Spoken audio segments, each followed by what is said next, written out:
I am unashamed. What about you? So welcome back to Unashamed. Jase, there was another question I got for you. Well, this may lead to the last question I got. We did the whole podcast on it. The Avenger. But this one is a little more just simplistic, but I thought it was interesting because I thought she jogged my memory too. So this is from Sarah.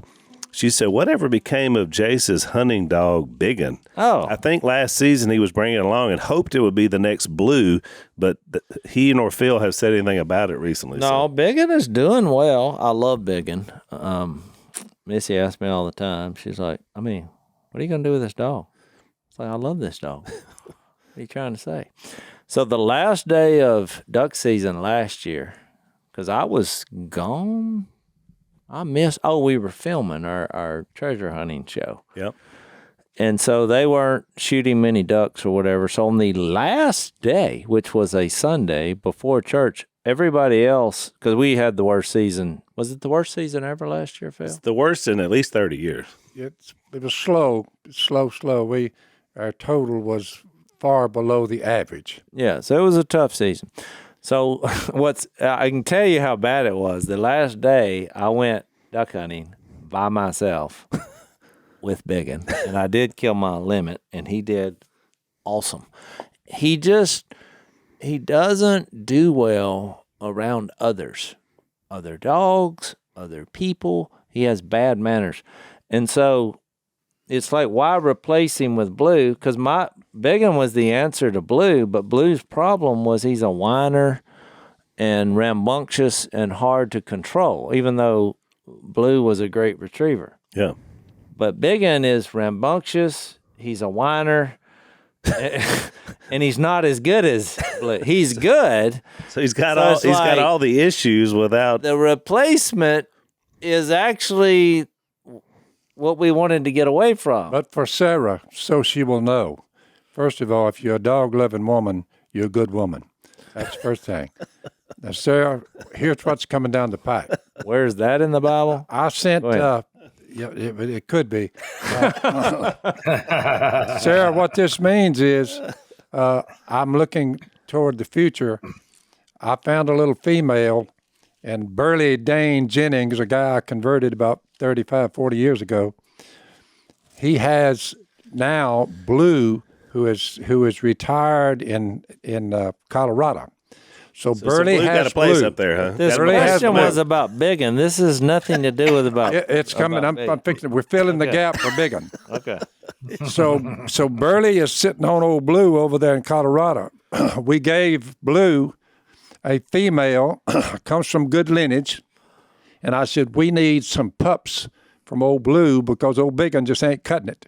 So Burley called me here about a couple of months ago. He said, Phil, Blue has bred the little female that we had, and she's had 10 puppies. They were sired by old Blue, the greatest retriever I've ever had.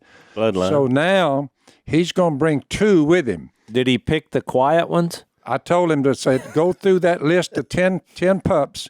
Look at the 10 pups as they start to get mischief and they're jumping and they're running around. I said, pick out the 2 that you think, Burley, would be the greatest retrievers of all time, like Blue.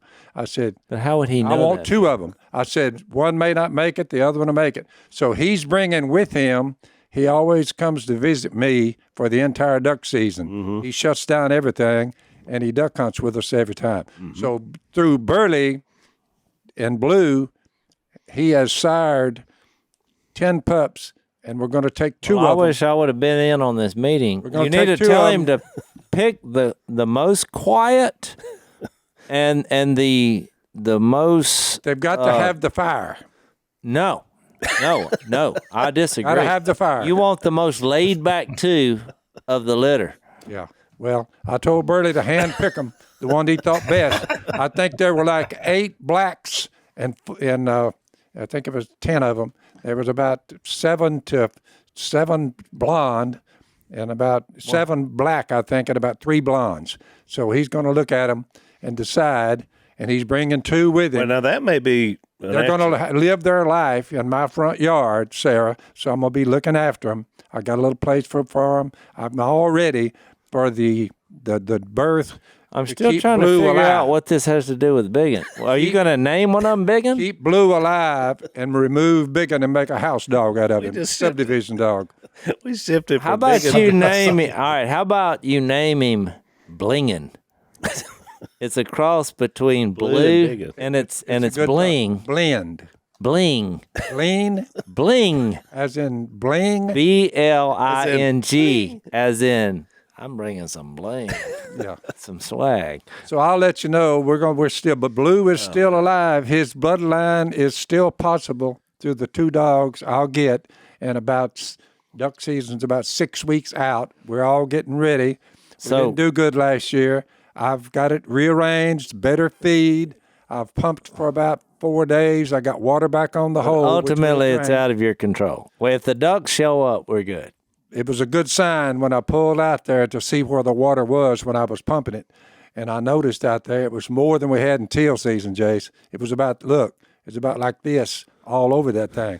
Right in front of the blind. 3 inches deep. 20 elusive blue-winged teal were right in front of the duck blind. We had a great teal season. Yep. Yes, so, we talked about that. Good shoots. So to finish the question on this, I see what you did here, because this story that we're fixing to get into, actually dogs come up. Now you're figuring out my connection. Which, look, by the way, is one of the most controversial statements in the entire Bible, and we're fixed to wade into that. But to finish the Biggin wrap up, what I've noticed is I love Biggin, and he does really well when I'm with him, with just me and him. And Biggin is a yellow, right? Yellow lab. Yeah, yellow lab. Yep. And he's a great demeanor dog, and I've become attached to the dog. I love that dog. And if you had the opportunity to choose the blondes or the blacks, who would you go with? Just for color, or does it make a difference? I don't think it matters. I mean, it's kind of like real life. It just doesn't matter. I mean, I do think that yellows tend to be a little more docile because they're also service pets. Well, Biggin flies in the face, all that. Well, I know. I said tend to. I mean, let me just tell you something. When I open his gate pen, if you're in the way, he will kill you. He's ready to go. He will run through you. He doesn't go around anything, which is why he's constantly has injuries. And this dog is fearless. He will do anything. I will tell you this. So, because I haven't taken him since last season, and he does well. I mean, y'all have always picked at me as kind of being a lone wolf McQuade, and I realize this dog he's a lone wolf McQuade. So if you get 2 lone wolf McQuades, one canine, one human, we work pretty well together. So when I go by myself, I take him, and that's fine. That's his role. But what I was going to say is, so I took 2 blue-winged teal. Did I share this story? Blade. So 2 of the ones that we shot in teal season.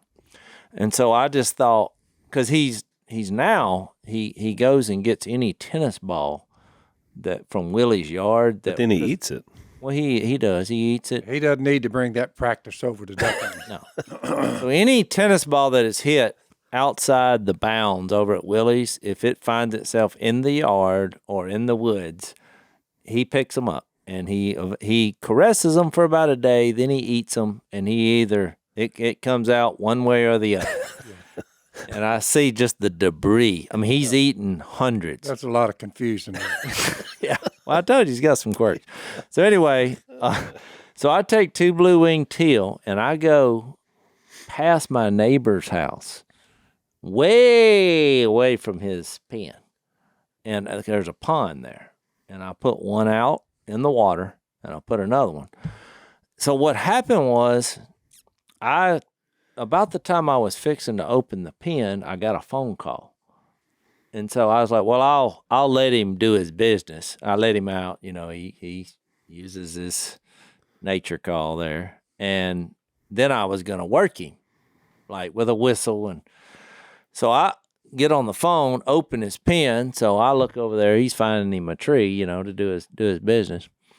But he gets kind of in the brush a little bit. I'm on the phone, I'm talking, and time goes by. Well, it's only a couple minutes. I look up, here he comes with one of them blue-winged teal, in his mouth. That's over 100 yards away from his pen. Good sign. I thought it was a great sign. He smelled that blue-winged teal. I was like, good, boy, hang on. I was on the phone. Hang on. I petted him. I was like, got another one. Back. So I took him off. He went out, waved him over. I get back on the phone. I said, well, he found that one. Let's see if he finds the other one. You're multitasking now. I'm multitasking. You got your phone business going. You got the dog you're working.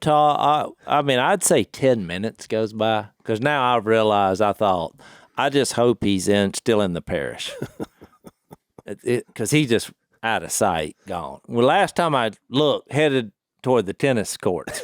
So I thought I'll deal with that later. I'm walking back to the house. And so I finally hang up the phone. I blow the whistle. Here he comes with the other teal in his mouth. There's hope, Jase. I thought, are you kidding me? He used his nose. He found both teal. And so, I just don't know what to tell you. I took that as... What do you want him to do? Is he good enough for one of them other dogs? We'll take one at a time. If we take one of them other dogs, is he good enough to where your dog, Biggin, could kind of show these pups what this is about? Not bringing back shotgun shell hulls as the last one did. No, that's yours. Yours did that. When we shot the ducks, they all went and got the hulls and started picking up the hulls. I said, that was your get dog. The ducks. At least Biggin knows the difference between a duck and a shotgun shell. There's hope. There's hope. Now, if we shot tennis balls, we'd have a problem. But I got the bloodline of blue coming and two dogs. The bloodline Sarah, of blue. I am fired up about it, girl. The bloodline of blue. So, bloodline of blue. Continue. When we get into there's your Mark, next movie. The right, bloodline of blue. Why is it that a woman asks that question? You know what? These boys ought to be in there. What's your man think about all this? There's women duck hunters just like there's men. You betcha. So look, Mark 7. Now, because it's been a podcast or two since we were in Mark, and I want to propose two thoughts because I told you it's one of the most controversial passages. But don't get so caught up in the controversial statement that you forget the overall view. Al, you can give the review. I think we went through chapter 7, 1 through 23. Correct. Which we and they're all tied together. I believe in 7 and 8, because this concept comes up in Mark 7 about the Pharisees. Oh no, I agree. They're all tied together. Yeah, the Pharisees show up on the scene, and what happens? Because remember, Jesus is out in the middle of nowhere. Remember, he fed the 5,000, and there's nowhere to go to get food. He walked on the water, and we did jump to chapter 8 because he's going to feed the 4,000. Correct. And then he makes this illustration in 8:14 through 21 about the disciples not having the type of yeast of the Pharisees. Correct. Which is having a lack of understanding or a heart that's hardened or having eyes that fail to see who he is. Because people have read the predictions about Jesus coming, and now he's here. But no one is embracing it. They're viewing him as the Messiah because they have to explain where he's getting these powers from. But they don't view him as Lord or the Son of God. So exactly. Let's take a break. So we're battling these wasps. Jason, Dad's beard, one just landed in his beard a minute ago. Always remember this, boys. There's always way more than you think protection. So whiskers. I know why the Almighty made us this way. And the same way, the reason they put hair on your head, hair is a protection. And so you may be one of those guys out there that's losing your hair early because of male pattern baldness or something else, especially before you're 35. And so we get it. You need your hair for a lot of different reasons, not just to look good. And so one of our sponsors that's been with us for a long time is a company called Keeps. And they have a clinically proven, FDA-approved hair loss treatment, and it's all online. So you don't have to go anywhere. You don't have to wait in any waiting rooms or in all the different troubles that come about because of that. They've got medical people that can make sure everything's healthy for you. You get it for half the cost. You got any questions 24/7, you can get it from them. So check them out. If you're one of those guys that wants to hang on to your hair because you're losing it early, Go to keeps.com/door and you're going to get 50% off your first order. So that's KEEPS.com, keeps.com/door, 50% off, and hang on to your hair.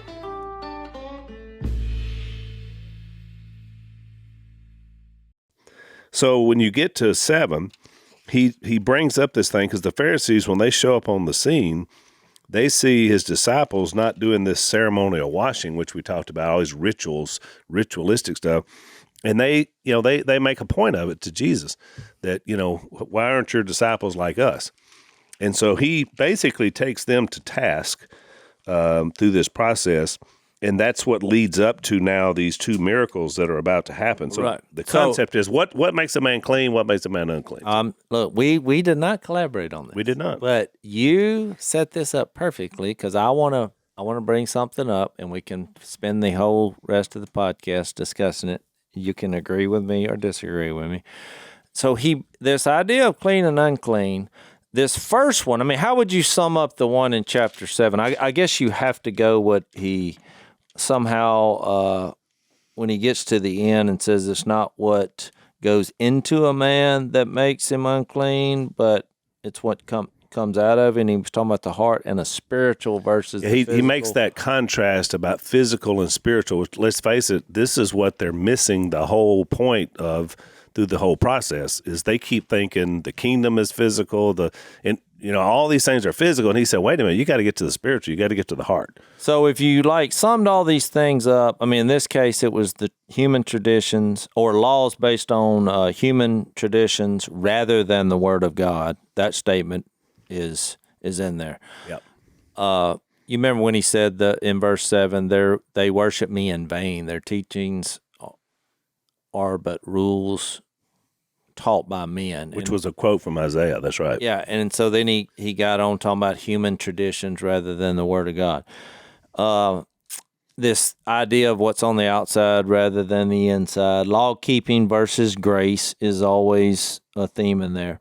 So when he gets to this, and I believe Mark continues this idea, we agree, Al, of telling this story about what happens, because when you read the verse, Jesus left that place and went to the vicinity of Tyre.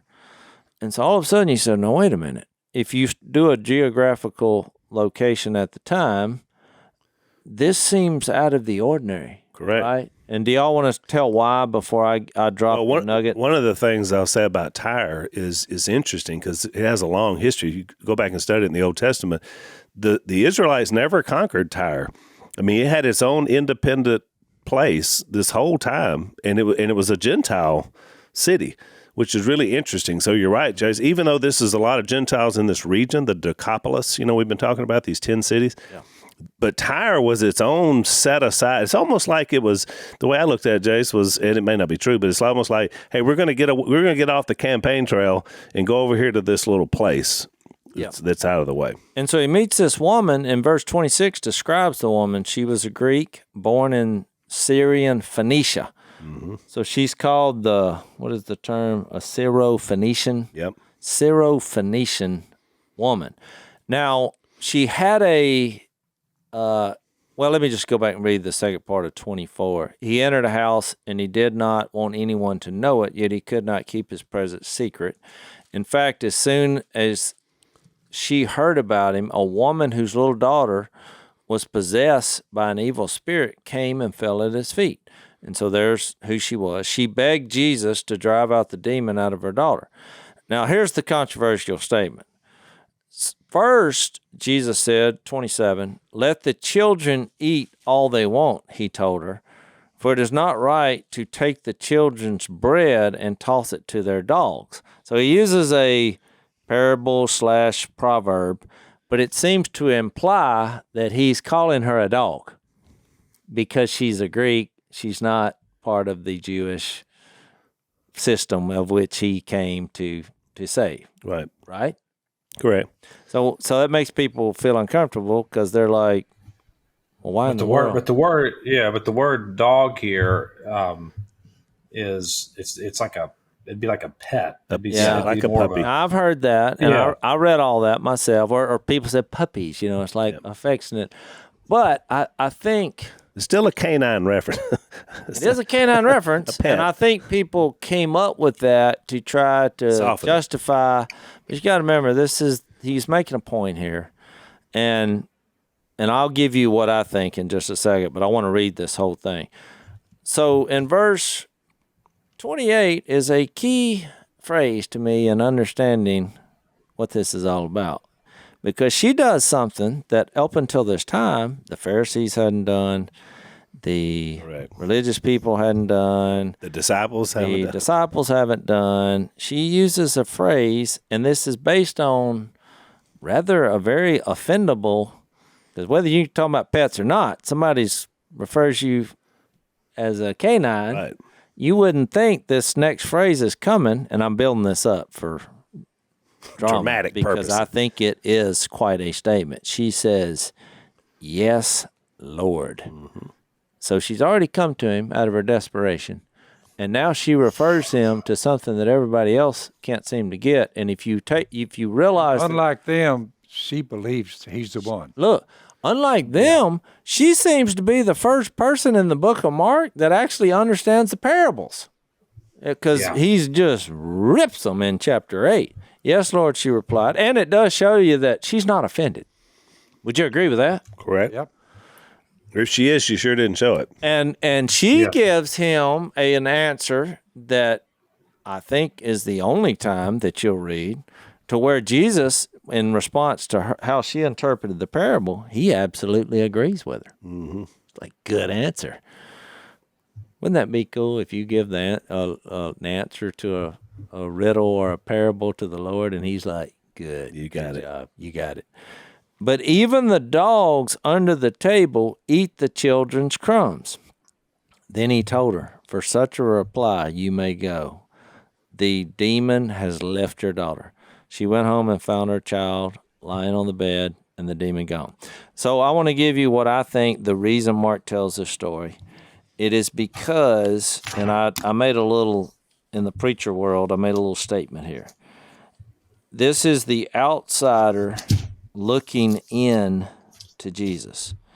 And I wrote this. The reason I think Mark did this is because the people of that day, religious people, disciples, the world, everyone, they didn't like who God, Jesus, the Son of God, was for. They were uncomfortable, and I have a lot of evidence of that. Remember, what was the big crime against Jesus? What are you doing eating with tax collectors and sinners? Why are you going over here? And I mean, because look at this woman's credentials. She was a Phoenician, and these people, look, they believed overall they were polytheists, believe in multi-gods. They believed in magic. I mean, their pagan was basically pagan religion is what they were into. Her daughter had an unclean spirit. I mean, she was a woman. And because back here in those days, if you see a daughter with an unclean spirit, they say, well, you're the problem. Yeah. You did something. You did something. I mean, she's just mathematically eliminated out of being anybody reputable. You certainly shouldn't be in her house. And you sure as heck shouldn't be trying to help her in any way. And so she was viewed as unclean. And what? Let me just make my point, and then you respond. And what I'm saying is, with all those credentials I just named about her, she had no right to approach a certain rabbi. Jesus was known as a rabbi, and they were deeming him as one with certain dignity about him because he was doing the miracle. But she had no right to even be approaching him. And in fact, when you read Matthew's version, at first he doesn't respond to her, and they're like, do you want us just to send her away? Because she was deemed unclean. That's why I came up with the slogan. Mark put this in here because people didn't like who Jesus was pursuing. He didn't like who he was eating with. So go ahead, Zach. Hang on, before you do that, Zach, let's take a break. So Lisa and I are out on the road quite a bit, and one of the main things that we speak on behalf of are the unborn, pro-life, a lot of different kinds of events, pregnancy center support. And it's very important to all of us here on the Unashamed podcast. One of the groups that we love that's just been walking right alongside what we're trying to do is a group called 40 Days for Life. And these folks are wonderful. Sean, who's their CEO, has been on our podcast before. They got 1 million volunteers in 1,000 cities. They spend a lot of time in prayer, praying that women will make the choice for life, and that's one of the greatest weapons that we have. They especially target states where obviously abortion is still legal and you're still having a lot of abortions. And so they're really trying to break through and change hearts and minds. So we join them in their fight, and we ask you to do the same thing. We want you to check out their locations, where they are, maybe consider volunteering to be a part of what they're doing. They've got a podcast that's fantastic. They got a free magazine. And you can get that at 40daysforlife.com, and they'll keep you updated on this post-Roe America. So that's 40daysforlife.com. Check them out.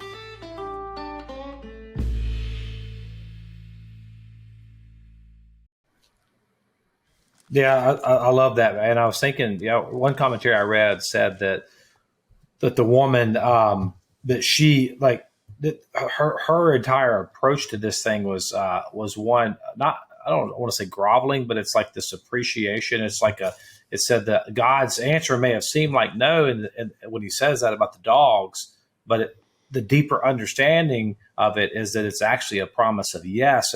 And you said that she got the parable. I think she did get the parable, and I think that what we have a hard time interpreting the book of Romans a lot. There's a lot of controversy in the book of Romans, a lot. Probably the most controversial book in the Bible in terms of like opposing views on it. But I think that what this woman's response here, when she says, she's essentially saying, when he says the dogs eat second, second, and she probably interpreted that as, are you saying I'm a dog? And but she didn't care. She didn't care. She didn't care. That's the point. Because because in her mind, she's thinking, hey, if I get the crumbs off your table, I'm good. I mean, I'm good with the crumbs. And it gives a glimpse into what this woman, how she was pursuing healing from the Lord. Well, one, she recognized him as Lord. And two, there was a complete and utter just, you are king and you are sovereign and it is all about you. So when you get to Romans and you go to Romans 9, which super controversial text in the Bible, I think we miss Romans 9 a lot because we don't read and really hone in on verse 30 through 33. I'm going to read it to you because I think what we just read in Mark 7 is a description of what Paul is talking about in Romans chapter 9, verse 30, when he says, "What shall we say then? That the Gentiles, the Greeks, the woman who's in this story, who did not pursue righteousness," she didn't have the law, she didn't have it, "attained righteousness," that the dog attained righteousness, even the righteousness which is by faith. But Israel, pursuing a law of righteousness, did not arrive at that law. In verse 32, the question is, why? Why did the woman get it? Why did she get it? Because they did not pursue it by faith, speaking of Israel, but as though it were by works. They stumbled over the stumbling stone, just as it is written. And then it talks about this Old Testament quote of the coming of Christ. And my point is, or Paul's point I think he's making here, is this the reason why this woman got it is because she was pursuing healing by faith and not by what she did. Jesus had just left the Pharisees, and it was all about their works. It was all about their keeping of the law, their traditions that they called the law. They never kept the commandments, though, in faith. And Jesus exposed them. Boom. Now he's in Matthew chapter 7 with they're not even Jewish people.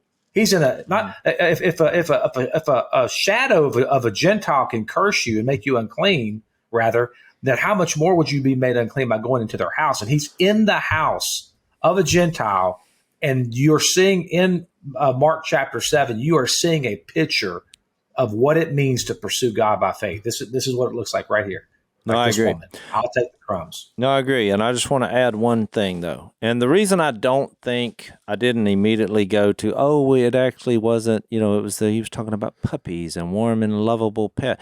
No, I think I don't agree with that. I think he did that because Jesus knew her heart, and he knew she was unoffendable. And here's the point I want to make, and I agree with Zach on this. I wrote this down. She is not saying, give me what I deserve based on my rights, because Jesus knew her heart.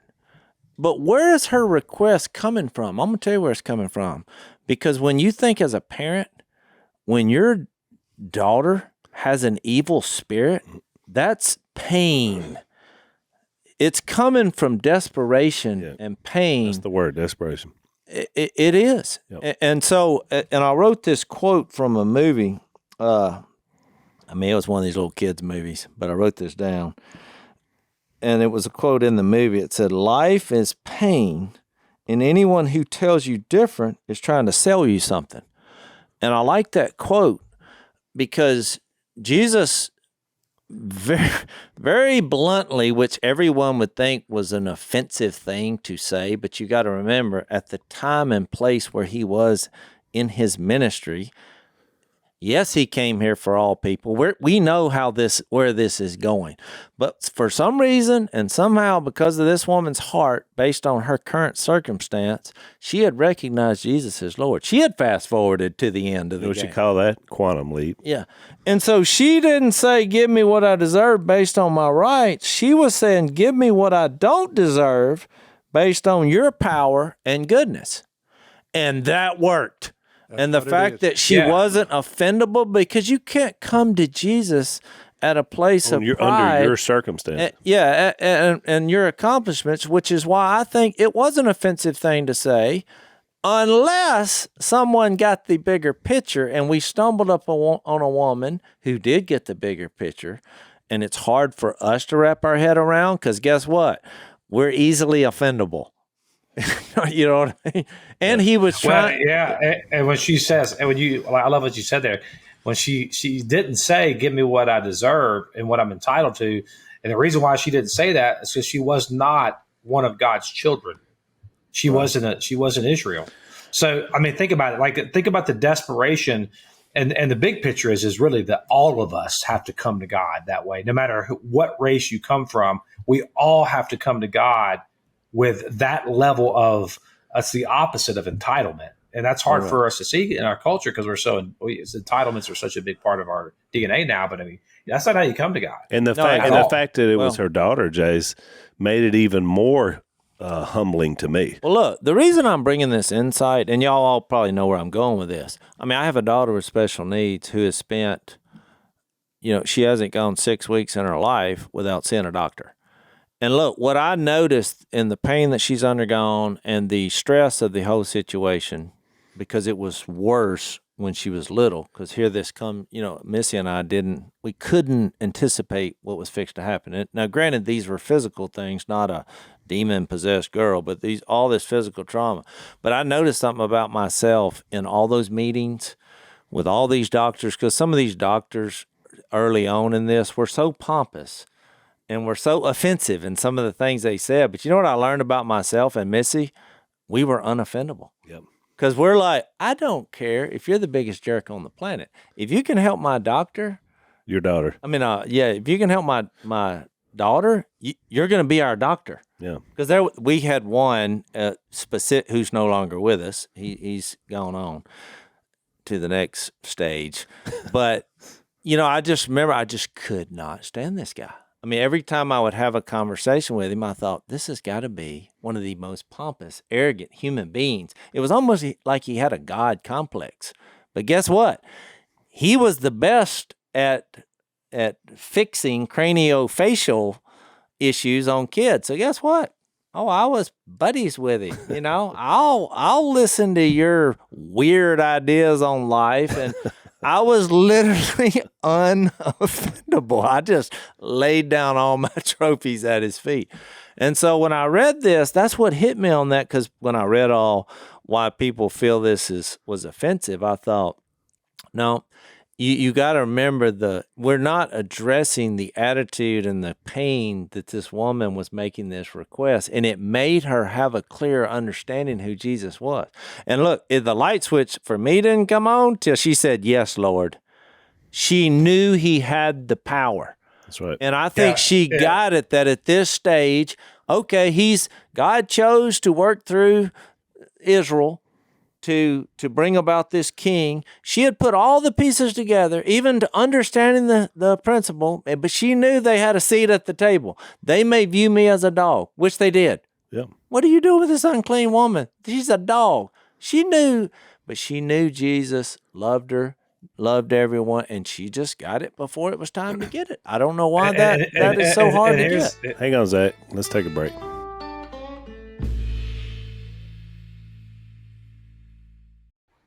And here's the incredible part about this. I love this because so she's coming to Jesus at this point, recognizing, yeah, I'm a dog.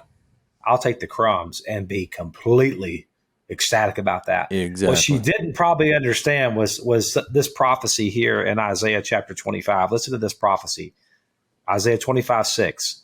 On this mountain, the Lord of hosts will make for all peoples a feast of rich food, a feast of well-aged wine, of rich food full of marrow, of aged wine, well refined. She came for the crumbs and was elated that she was going to get the crumbs.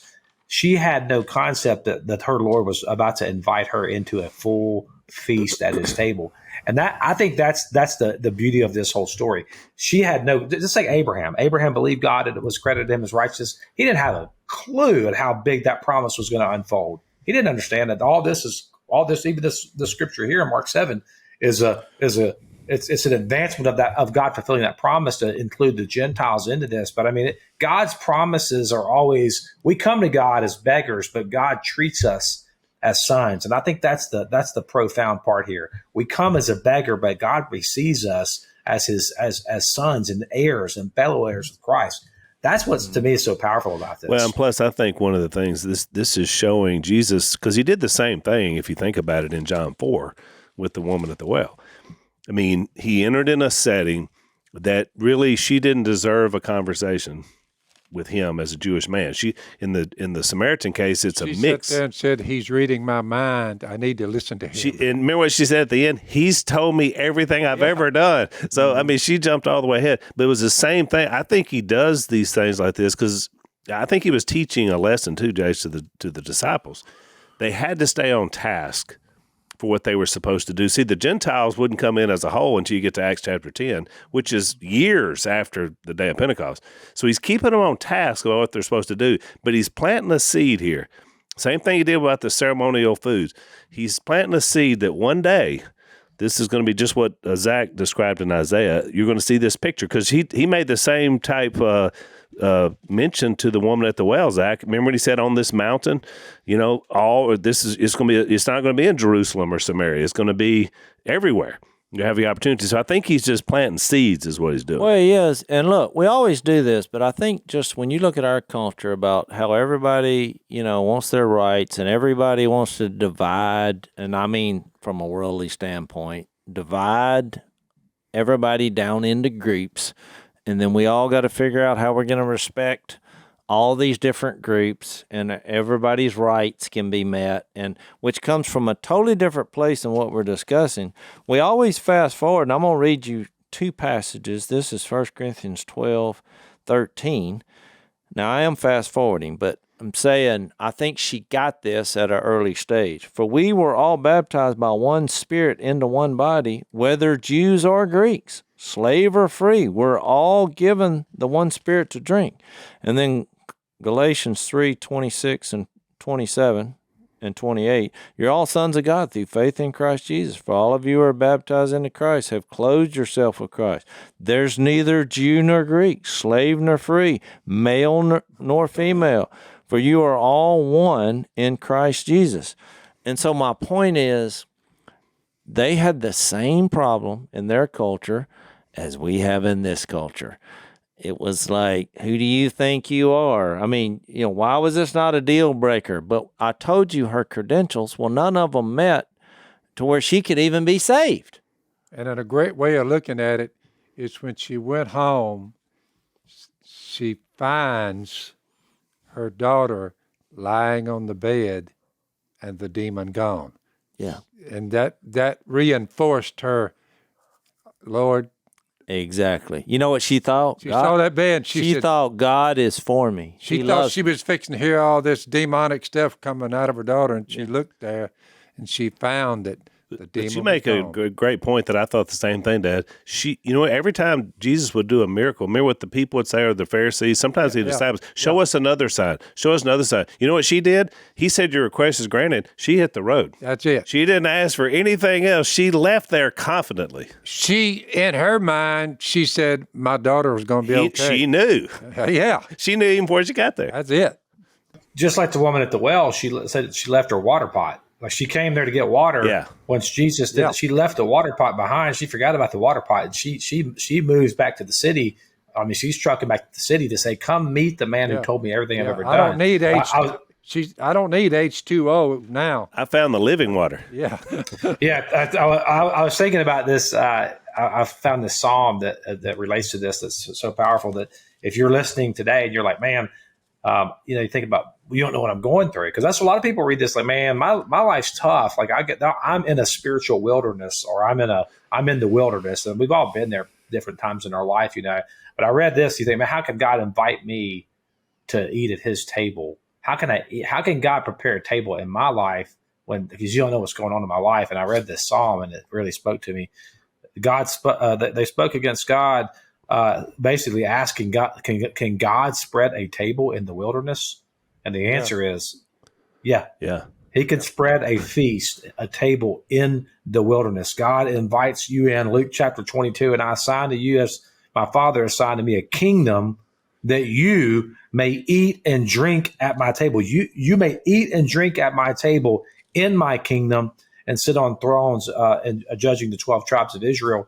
And so God is including His disciples, which further down the road includes us as disciples. We are invited into this wedding feast of the Lamb. We are being invited to participate in the greatest feast of all feasts that have ever, in all time and throughout all of history and eternity. We're being invited in. This woman in this story in Mark chapter 7 is invited in to participate in the feast that God's going to provide, the table that He's going to spread out. That fires me up. So I wanted to say this. So I have, Al, this is for your sermon. So I have in Mark 7, the first story about the washing the hands, but it's in the Spirit. So the people of Jesus' day didn't like where.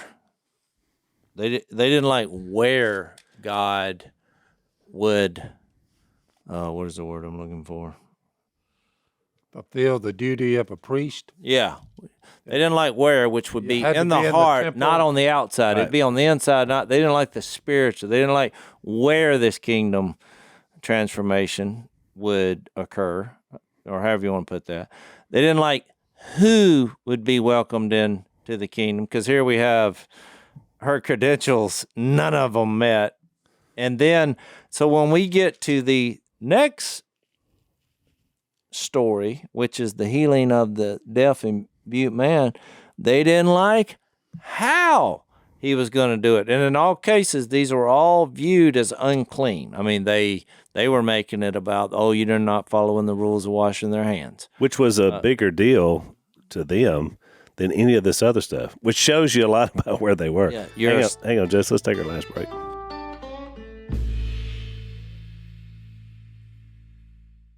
So then this story, they're like, you're associating with unclean people. I mean, this woman, you need to get way away from her. Well, then I think it's fascinating when he gets to this next story, and we can save that for, an entire podcast if we want. I mean, he literally does something that's gross. He sticks his physical fingers in a guy's ears. He spits on the ground, makes some mud, and physically takes his finger and touches another man's tongue with spit and mud. Well, religious people, they're not going to like this. I mean, just do that in a Sunday morning service. Just say, one of y'all, I need a volunteer. We're going to reenact a story that we treasure in the Bible. We're going to reenact it. I need a volunteer. Now, before you come down front in front of all these people, I'm going to stick my fingers in your ears. I'm going to spit on the ground. I'm going to take the mud pie that we assemble, and I'm going to touch your tongue. How many people do you think would volunteer for that? I don't think I would. Well, I wouldn't, and I'm the one making a big deal about this. I'd say, By the way, the audience of that day, people were amazed and overwhelmed with amazement. The spit trick worked. Well, right. But I'm just saying, people, even today, they have a narrative of what Jesus is like or what he should be. And back in their day, they had the same narrative. And I think it was more about this physical kingdom that would kill other nations. And so here Jesus comes. He's focused on the spirit, the character, instead of how much you work out and how good a soldier you could be. I mean, that's why they got all fired up about, oh, he has the ability to create food. I mean, just think how important that is to an army. That's right. I mean, if you have this power, and because that was a big weapon. Because you remember their response. You remember their response, as they said he left them because he knew they wanted to make him a king by force. Well, I know that's what I was going to bring up. But how many times would they circle around? Like if you built a fortress in wartime there, and they would just siege. They would siege you and starve you out. Well, he just took that. If you could build, all we need to do now is build this fortress. And because we could never run out of food. I mean, the guy can literally reproduce it. So in their mind, they think, oh, he's the Messiah and the Lord. So then he comes down and he starts talking about the character of a person is more important. That's the play. I'm more worried about what's coming out from your heart. And now I'm going off here to spend some alone time, and I'm associating with people just like the Samaritan woman. It's another different story here. And he does something that just, they're like, I mean, it defies in their mind sheer logic, which is why people continually left him, And then you're going to use things that are physically detestable, especially in our COVID fear society. And a lot of people would read that. If it's the first story you read, now with COVID and germs and all this, you're like, oh, I'm out on this. I don't want to. Well, I think I was thinking that when you said they had a flawed view of God, or they had this perception of who God was supposed to be in their own mind. And I wrote this down when you said that they had a view of God that was based on their own righteousness, or at least what they perceived to be their own righteousness, which was based on a flawed premise that they had it together. And that's why they were offendable. That's why the Pharisees were very offendable. They were offendable because they actually thought they were occupying a position that they really weren't occupying. And so when somebody comes in and threatens that position, says, you're not that good. Well, if you think you're good and somebody says, no, you're not good, then you get offended. But if you think that you're not good and someone says you're not good, then you're like, well, yeah, I already knew that. You're not offendable. So the way that you become not offendable is to admit that you're a sinner. I mean, that's a big chunk of the Bible, is just getting us to see. Well, that's why you're right, Zach, when you approach Christ, in this case, or you approach God without faith, that's what happens. You remember what he told the Pharisees in John 8, and a lot of those that were following him, he said, your father is the devil. And I think the reason why, you mentioned about that feast in the wilderness, Zach, and when you said that, it took me back to when Satan was tempting Jesus, remember, and he was in the wilderness. He hadn't eaten for 40 days. You remember what Satan said? If you are the Son of God, this is Matthew 4, tell these stones to become bread. So that's demonic. He's saying, you proved to me, you're hungry. I know you're hungry. And you remember what Jesus said? It is written, man does not live on bread alone, but on every word that comes from the mouth of God. When you approach Jesus without faith, you're being a puppet of the other side, because there's good and evil here. There's Satan and there's God. So I think this woman showed you, and Jase is right, in her desperation, she believed. And so she doesn't come up and start dictating policy. She had no leverage, no power, no credentials. Her greatest quality was a reliance or a trust in the power of Jesus. Well, if that's not what our whole lives are about, that's why he told the story. That's exactly right. Yeah. Let me read this real quick. I want to read this before we end here. This is the rest of that passage out of Psalms. Yeah, where were you at in Psalm? I didn't know. Psalm 78. And just think about this in light of how Jase set the whole thing up. It says, in the daytime, he led them with a cloud, and at night with a fiery light. He split rocks in the wilderness, and he gave them drink abundantly as from the deep. He made streams come out of the rock and caused waters to flow down like rivers. I think about it, that's a big picture of who this God is. Yet they sinned still more against him, rebelling against the God Most High in the desert. They tested God in their heart by demanding the food they craved. This is that entitlement that Jase was talking about. They spoke against God, saying, can God spread a table in the wilderness? And then the answer in verse 20 is, well, yeah, he struck the rock so that water gushed out and streams overflowed. Well, can he also give bread and provide meat for his people? I'm like, yeah, he dropped it out of the sky, for crying out loud. Yeah, of course he can. And it says, therefore, when God heard this, he was full of wrath. A fire was kindled against Jacob, and his anger rose against Israel because they did not believe in God and did not trust in his saving power. Yet he commanded the skies above to open and the doors of heaven, and he rained down on them manna to eat, and he gave them grain, all the things God did for us or did for the Israelites when they left Egypt. And I just think, man, it's like the same pattern over and over and over again. God's like, don't be those kind of people that demand food that I'm already giving you abundantly. Like, be like this woman. He says, I'll take the crumbs and you'll get in excess if you come to me in that way.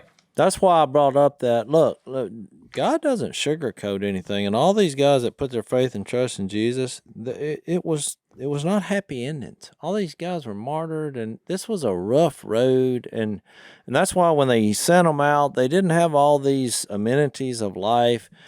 And even some of the Psalms, they don't have happy endings. I mean, God was being very real he's not trying to sell us something, which is the difference in false religion and what God is representing in Jesus. I mean, he's being real.